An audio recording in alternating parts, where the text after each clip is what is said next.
Being in over 180 countries as a company, you can imagine the type of media we have. We have over 100 networks deployed across the globe. So the amount of media that we're dealing with is absolutely enormous. You have 40 edit suites, Avid edit suites. You have about 50 editors. You have about, say, 35 producers at any time. It's a lot of people doing a lot of stuff, a lot of footage. About 5 years ago, we were starting to get very serious about going file-based as a company. As we were going through our research and looking at other potential solutions, Avid was the clear front runner. And it was really about the metadata management, the enterprise-level support, and the stability. When the Interplay came along, it was a huge, huge transformation of how we dealt with media.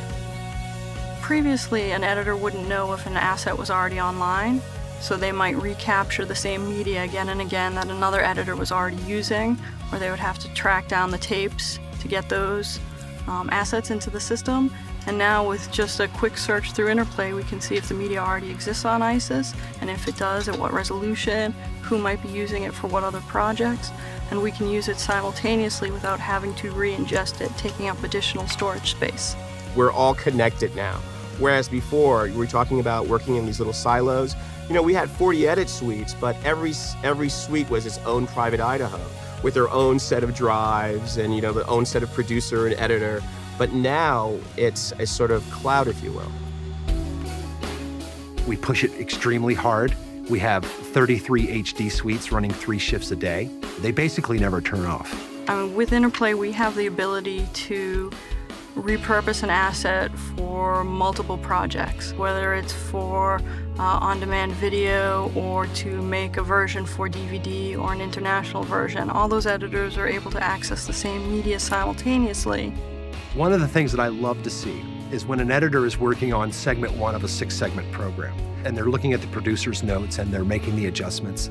And then I go outside of the edit suite and the producer's at an Interplay Assist station looking at the same media, but segments 2 through 6 and getting notes ready for that. The work continues to go. No one's stopping. Interplay makes everything the editors do much more collaborative. It's much easier to feel connected to what your other editors are doing with maybe the same footage or similar footage.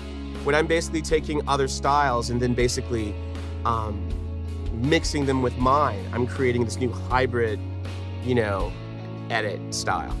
And that's powerful. The more you feel that you're providing to the larger process, the more you're contributing and the more you're collaborating, the more satisfying your job is. And by the way, the better the product looks at the end. It basically makes you up your game. I mean, if the facility in which you work for is going to supply you with the state-of-the-art tools, then your stuff better be state-of-the-art. We've been in almost 3 years now, and our uptime percentage is 99.6%. You really can't find that with any other solution that we've found so far. Avid, I think, used to be perceived as a very stoic, sort of closed environment that really wanted to tell the users and vendors how to do it, and this is how it's done, versus let's work together to figure out the best way to do it together. That has really changed. I've noticed a significant change in the company, I'd say, in the last 3 years. We've seen great new features. We've seen an increase in support. We've seen an increase in integration with third-party vendors that are very important to us.